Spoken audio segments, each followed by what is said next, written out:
my very distinguished colleagues, Justice Bhushan Gawai. I fondly call him HMJ every morning. Justice Abhay, Justice Dipankar Datta, Acting Chief Justice, Justice Sanjay Gangapurwala, Judges of the High Court, former Chief Justices of the High Court, former Judges of the Supreme Court, Advocate General Dr. Biren Saraf, ASG Mr. Anil Singh, Mr. Nitin Thakkar, Mr. Sanjeev Kadam, Ms. Farzana Behram Khamdin, all the members of the family of the registry, and everyone present here. This is truly an emotional moment for me. And I'm not one who hides his emotions in his sleeves. Very often my emotions come out to the fore, and I think this is going to be one such evening in my life. So where do I begin? For those of you who have a little penchant for music, where do I begin is that famous song from the movie Love Story, which was sung by Andy Williams. So as I was thinking about what to say, I said, where do I begin?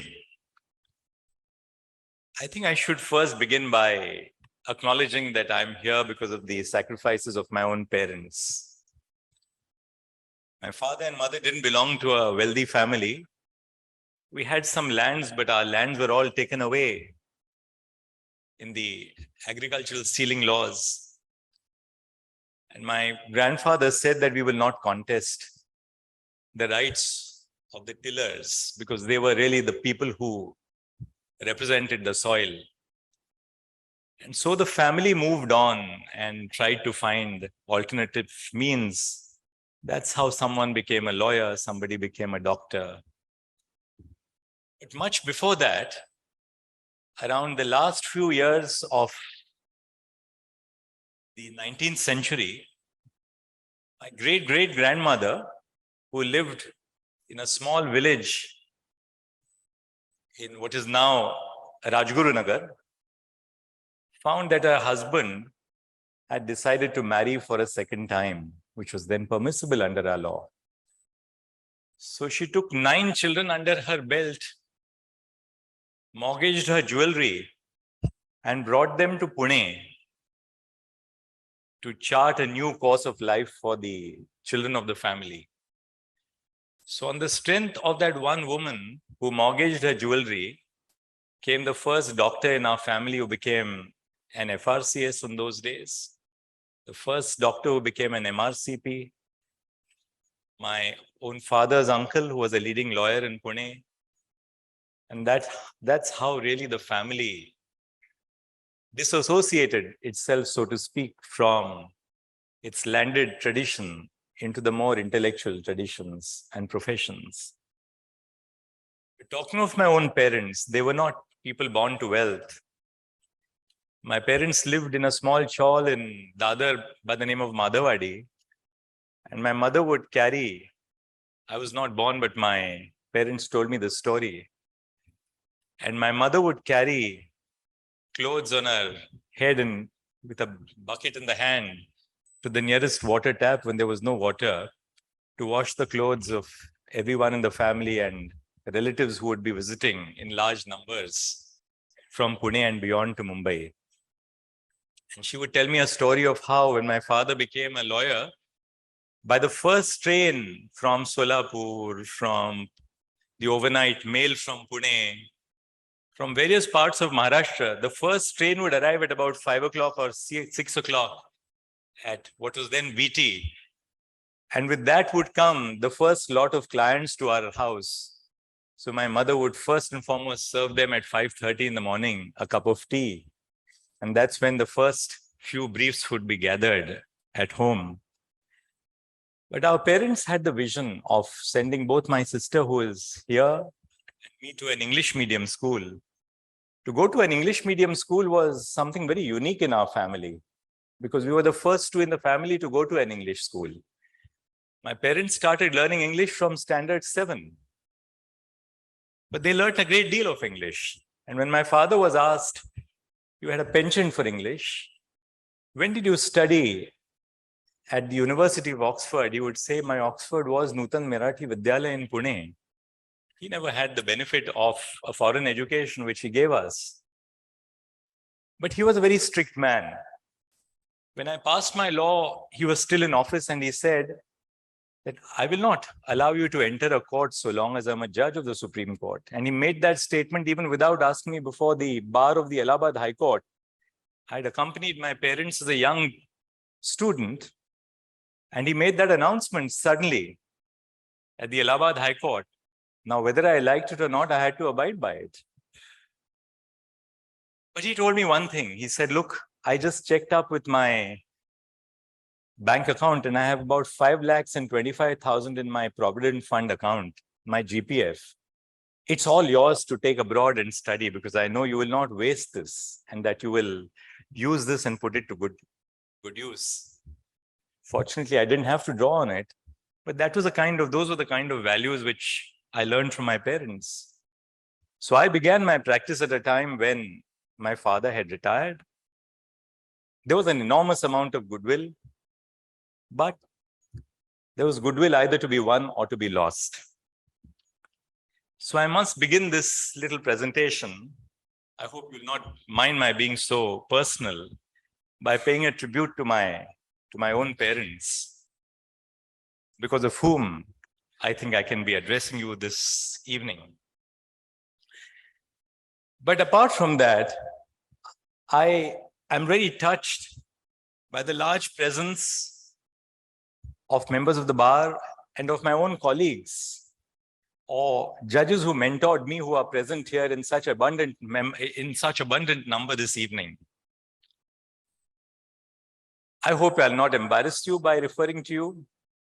It's conventional not to refer to those who are present, but I'll break that tradition because I owe a debt of gratitude to all of you. So Justice Sujata Manohar, I learned from you the kind of dignity which you brought to your office as a judge. If there's one thing that you learned, was the sense of being firm yet dignified in the court. Justice Hemant Gokhale, you are here with Minatai. We shared adjoining chambers just next to the central court. And not a day went by in the evening when Justice Gokhale wouldn't come by into my chamber, give me a pat on the back, and even share his favorite Treptin biscuits for me to have better proteins. Justice Sam Varyava is here. I appeared before you in this very court when you would be ferociously writing orders in your own handwriting as opposed to dictating them to your stenographer, because you were one of those judges who prided precision in all the work that you did. And then after you wrote those orders and the brief would be just flung at us by the court master, the Shirisdar, you would try and take down what you had written in your own hand. Justice A.V. Sawant is here. You are meticulous in your keeping that case law compilation, which I always had a dream of filching from your table, but never eventually managed to do. There was, of course, Chief Justice of the Madras High Court, Justice Ajit Shah, who was my first bench partner when I became a judge of the Bombay High Court. I was fascinated. If a lawyer got up at 2 o'clock and mentioned a matter, Justice A.P. Shah would tell him, you are serial number 175, and would start narrating the entire case from rote. And I would ask him, I said, Ajit bhai, how do you manage this? Telling a lawyer at 2 o'clock that this is serial number 145. And he would do it with such routine regularity. So he'd say, nahi re, थोडे वर्ष झालं की असं लक्षात राहतात cases. So after a few years go by on the bench, you remember those cases. 22 years have gone by. I can never emulate what you did, Ajit bhai. So he told me a very important thing. He said, and I share that with some of our young judges without meaning to be patronizing. He says, you have to decide what judge you want to be.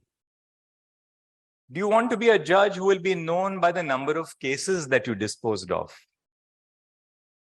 Or would you like to be known as a judge in terms of what you contributed to the evolution of society? So the choice is yours. I'm no one to give you which lead to follow, but do make that choice. I sat with Chief Justice Mohit Shah.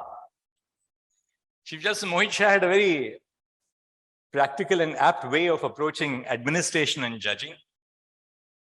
He told me that there are two kinds of judges in the administration.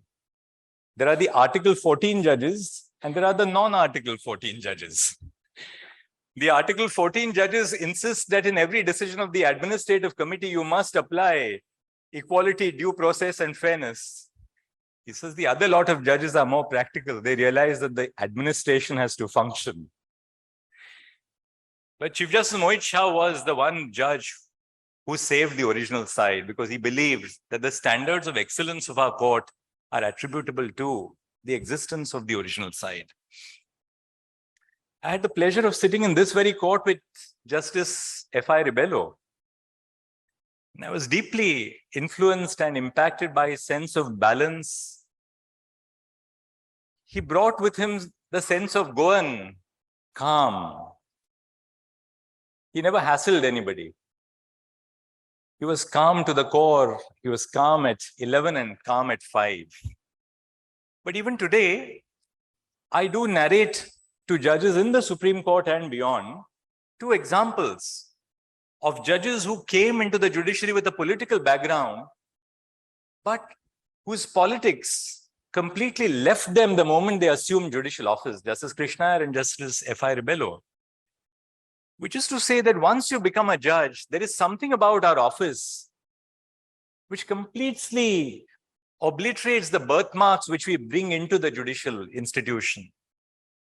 And I always mention that this is a clear case where a judge who had such an active political background was so far removed from it once he became a judge and dedicated his life to dispassionate and objective justice. Dilip Rao Bhosle is here. My only interface with the Bar Council was when I went to the Bombay University to vote for him when he was contesting the elections to the Bar Council of Maharashtra. And later on, he had such an earthy sense of affiliation to the bar. And Dilip's wife, Arundhati, really stood by me as a true sister when things mattered the most. So when I said, where do I begin personally? This is really where I have begun personally. But we can't also not remember those who have made a big difference to our institution. When I was a lawyer in this court, I used to sometimes find spots in the High Court to escape because otherwise other briefing lawyers and clients would come and search you out and not let you read and reflect and think about the cases which you had to argue. The large number of cases which we do as lawyers and judges, the great problem is that we don't have time to think or introspect or reflect. So I would go to a courtroom which was not occupied, sit in the last row and sit down and quietly think about this case. And I would generally come to the central court where either Justice Sujata Manohar in those days, Justice Bharucha or Justice Sam Variava would be handling the court, sit in the last row and focus on what I was going to argue. But sitting in this court, you could not but be deeply influenced by those 2 portraits which stand in front of us.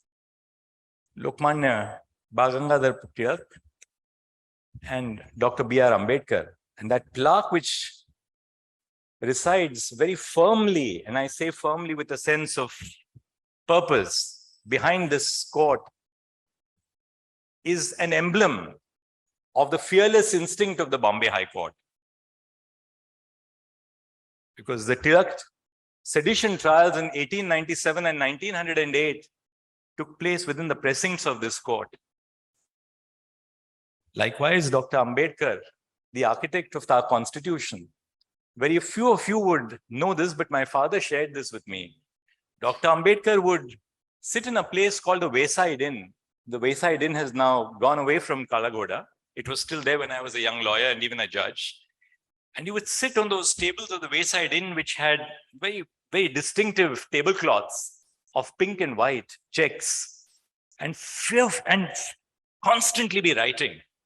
Later on, these young lawyers realized that this was Dr. Ambedkar who was writing the text of our constitution.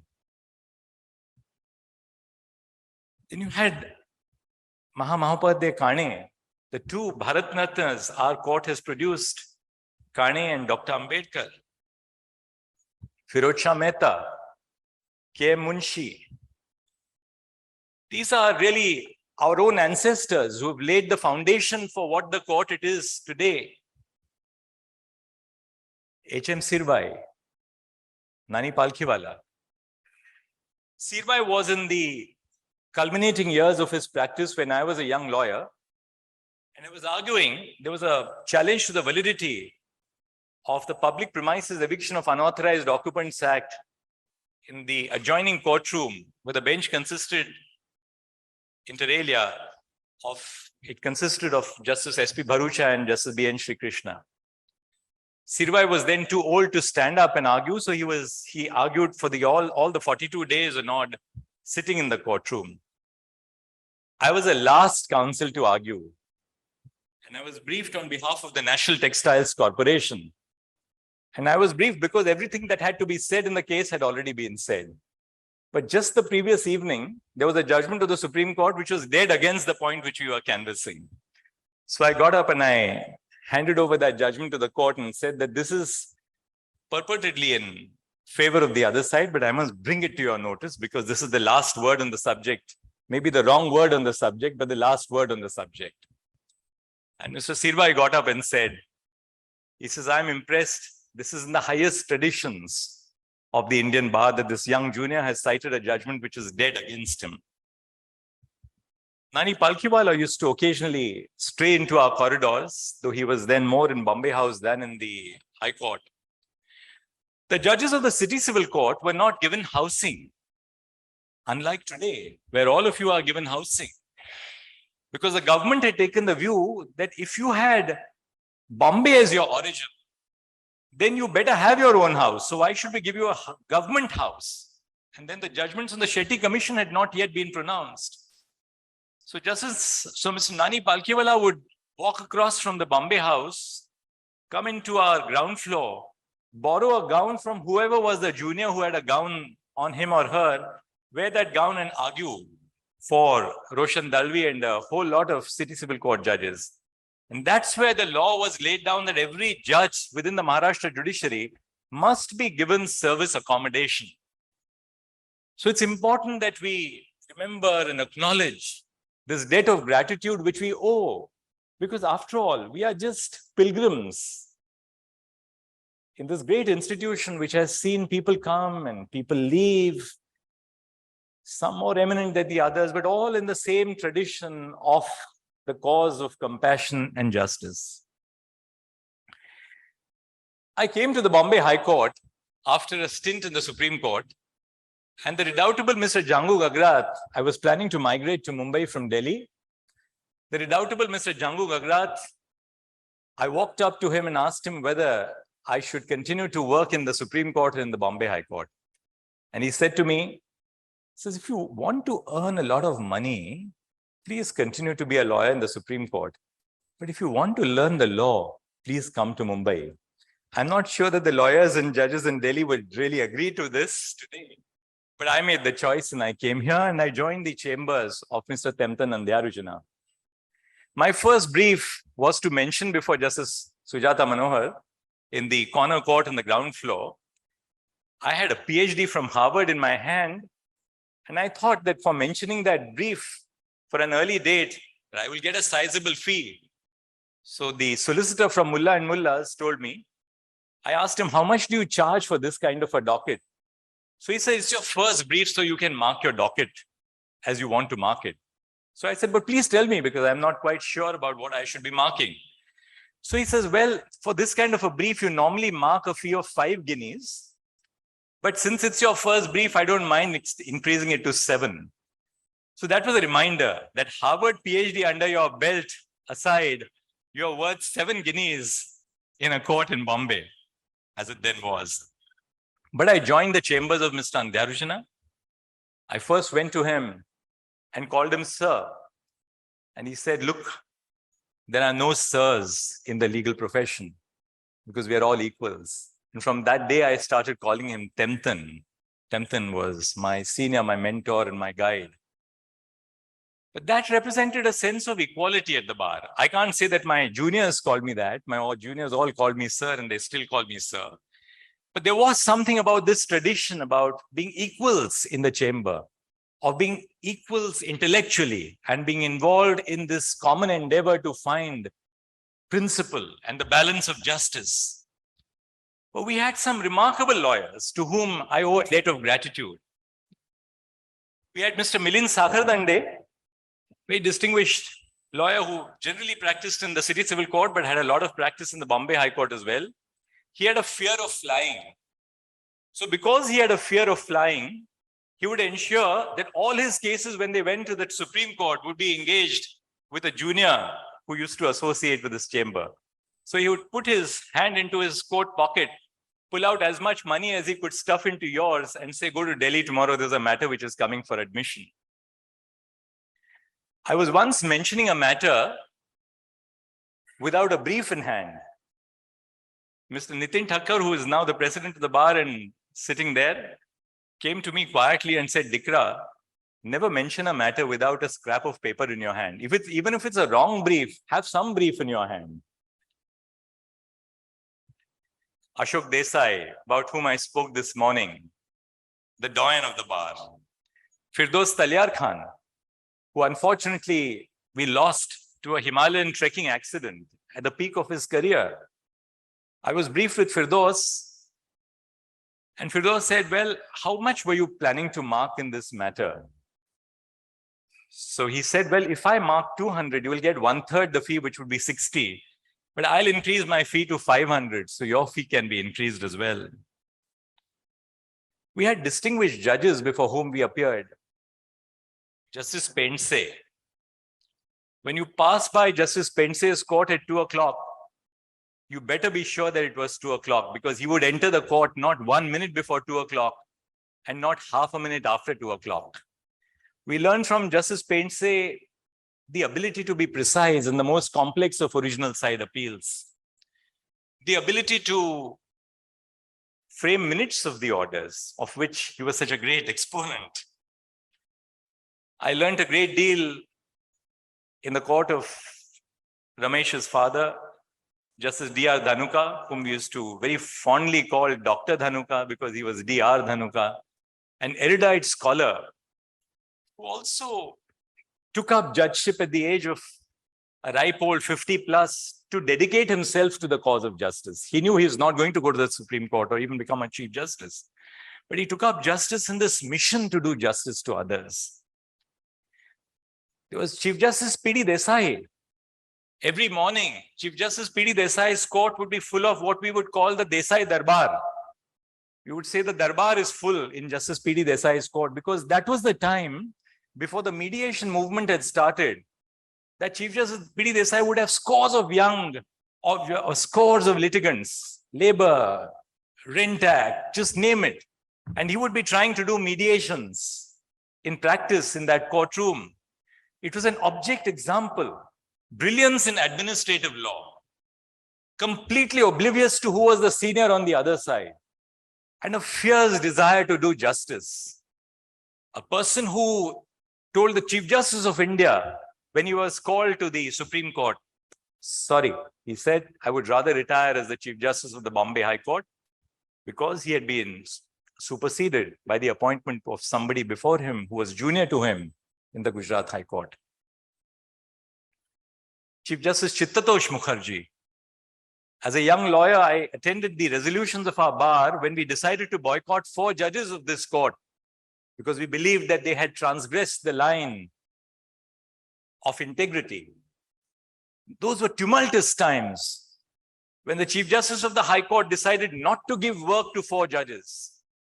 It required an extraordinary act of courage on the part of the Chief Justice to say that I will not assign work to these judges because my bar has said that these judges are not deserving of being judges of this court. So these were tumultuous times for us. I learned so much from V.T. Valavalkar. He would call you to the court, sit next to you, and narrate not what matter he was arguing next, but give you in your hands a piece of literature that he was writing, some thought on human rights, some thought on social reform, and make you reflect on it. And then ask you, what do you think of what I have written? That was V.T. Valavalkar, who passed away as he was in harness, arguing a case in our court when he passed away. There was Mr. M.A. Rane, the founder of the People's Union for Civil Liberties with Mr. V.M. Tarkunde. So the likes of Rane were the people who have kept the torch of liberty burning bright when that torch was becoming dim during the years of the emergency in 1975. So many of you here as judges have appeared before me. I'm sure you've also appeared before many I have spoken about. It was a fearless sense of independence of our court which saved Indian democracy in 1975, when you had the likes of Justice R.M. Kantawala or Justice V.D. Tulzapurkar. They were the judges who said that the writ of habeas corpus must be available even when Article 21 is suspended during the time of an emergency. So that is how Indian democracy still stands firm, because of the fierce tradition of our own court, of the judges of the bar who have come together and hoisted the flag and the torch of freedom for which our court stands and has always stood. So many of you have appeared before me, either as lawyers or even as judicial officers in the registry. But I learned such a great deal from all of you. I learned a great deal about the state of affairs of our own district judiciary from colleagues such as Mr. V.R. Kingaonkar, who then became a judge of the High Court, Justice Bhadang, Justice R.C. Chavan, who is now my deputy in the E-Committee of the Supreme Court. Just sitting back and listening to them gave me a true picture of the true state of the judiciary. In those days, there was something called the Lordship's Fund. And the Lordship's Fund was a collection of money which our judicial officers would put together so as to devote hospitality when judges were traveling to the district. But learning about this and learning about how the district judiciary had to dance attendance on High Court judges when they happened to go to the districts gave us a different vision. Because when we learned these stories of right and wrong from our own seniors in the district judiciary who had come to the High Court, whether as judges of the High Court or as members of the registry, we felt perhaps there's another way of doing things. And the reason why many of those practices are now extinct is because of what we have learned in terms of our own interaction with those judges. But I also want to say a few things, and I am not either being harsh or patronizing, so please don't misunderstand me, because I am what I am and I owe everything to the institution of the Bombay High Court. So who am I to say anything which is not laudatory? But the strength of the Bombay High Court and the reason why the institution is why it is today is because of its ability to write, to formulate, and to lay down law for the future. Which takes me back to the point which I made when I referred to this conversation with Justice A.P. Shah. Justice A.P. Shah was sitting with Justice D.K. Deshmukh when an order written by me in a matter, it was a challenge to the ban on the play Me Nathuram Godse Bolto Ahe. I'd sat at about 9 o'clock in the night on my vacation assignment and I had washed the ban and allowed the play to go on. So DK, as we fondly called him, asked Ajit Bhai, why did he have to write so much? So Ajit Bhai called me in the lunch and said, you chalk out your own course of conduct for the future. What kind of judge do you want to be? Do you want to write? Do you want to possess the ability to shape society? I took the call for myself, and I'm not saying that each of you should take the call for yourselves. You will by and by take the call for yourselves. But I do believe that the ability and strength of the Bombay High Court lies in the strength of its written word. So I know that judges are hard-pressed for time today. The volume of litigation has undergone a quantum increase in terms of leaps and bounds. But do step back and take time for yourself to formulate doctrine, because that would be the key to sustaining the High Court in the future. The second point, apart from the ability to write, that I want to emphasize is the ability to assimilate diverse strands of thought and expression. We are all judges in this global metropolis that is Mumbai. I think it is our respect for the beliefs of others who do not believe as we are. I believe that our respect for others who do not think as we think,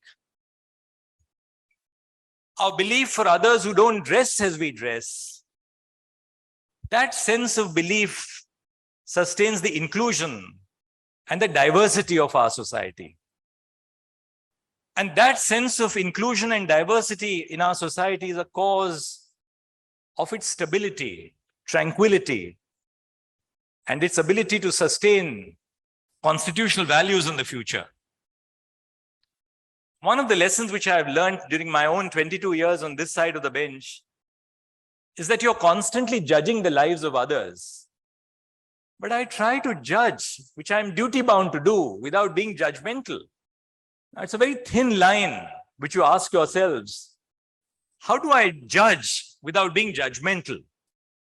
Of course, we are duty-bound to judge because that's our duty and our oath under the Constitution.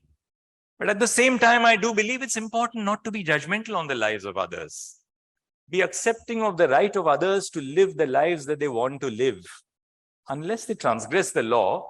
And even if they transgress the law, it's important that we understand why people do as they do, because that gives us some sort of an insight into what befalls even the worst of crime in our society. The third point which I want to emphasize is that it's important for us as judges to do everything that we can to attract the best talent into the Bombay High Court. And there I do believe that judges have a vital role in providing mentorship to the bar. I was speaking this morning to several of you, and I did mention that it's becoming increasingly difficult to attract the best talent to the bench, particularly in global metropolises like Mumbai or Delhi, and now it's spreading to Bangalore and other places as well. Which is not to say that those who are there today are not the best. Of course, they are the best, because all of you have accepted judgeship at a great amount of sacrifice. But looking to the future, I think it's important that we mentor young talent right at the time when they are 37 or 38 or 39. Tell them that you are under watch now. Perhaps you are now under consideration that you will become a judge in the next 5 or 6 or 7 years, so that we instill upon them the idea that they would be important elements of the decision-making process in this institution. I think that mentorship of young talent at the bar is crucial if our courts have to survive for the future. Whenever I called upon young lawyers to become judges and if they said no, I always told them one thing.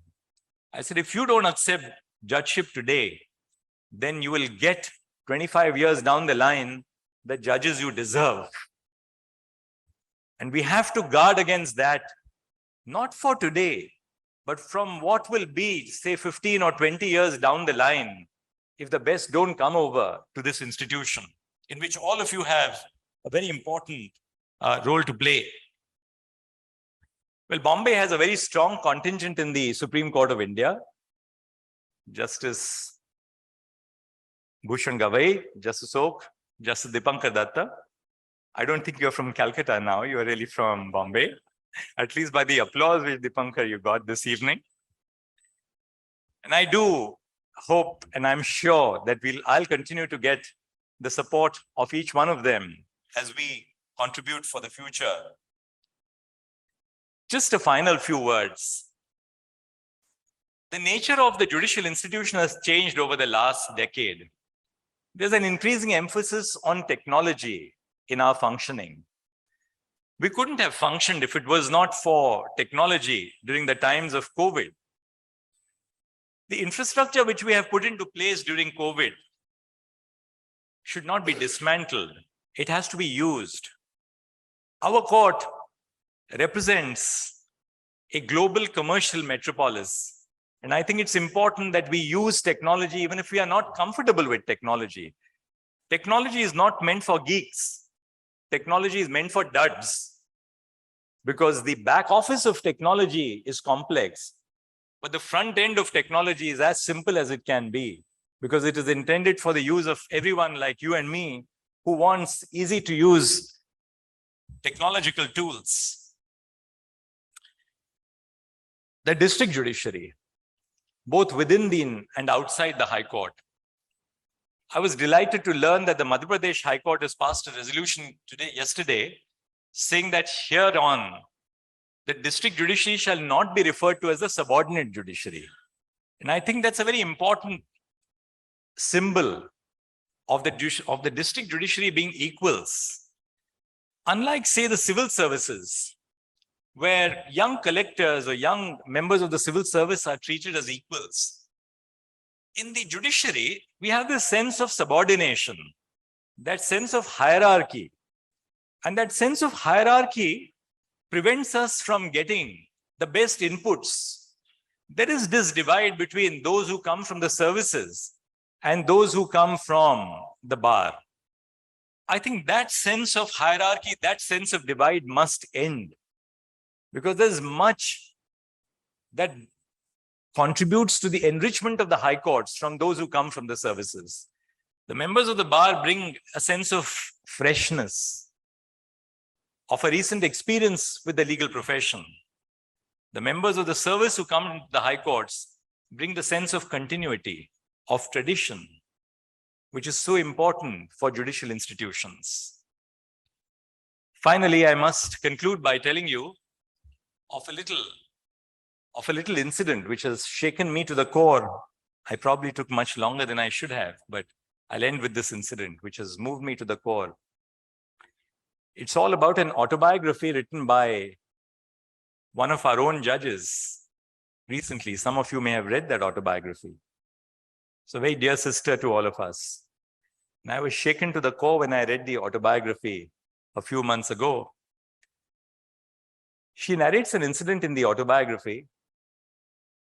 She says that there was a criminal prosecution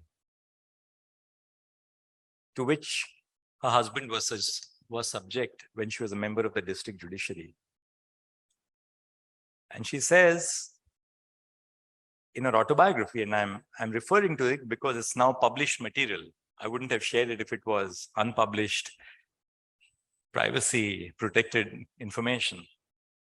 And she says that there was one evening when they were sitting together, husband and wife, and they had decided to write a suicide note and go to the nearest railway line and allow a passing train to end their lives. And she says that they had just written out the note and they were wondering what time was the best time to leave their home when a phone call came. It so happened that the phone call was from me. And I told her that I was just sitting on the committee of judges to review judgments. And your judgments have been rated as A+. So it's just a matter of a short time that you will now be moving from that side to this side. And she writes in her autobiography that that little phone call was perhaps a message to her that, well, the time had yet not come and the time was yet not right.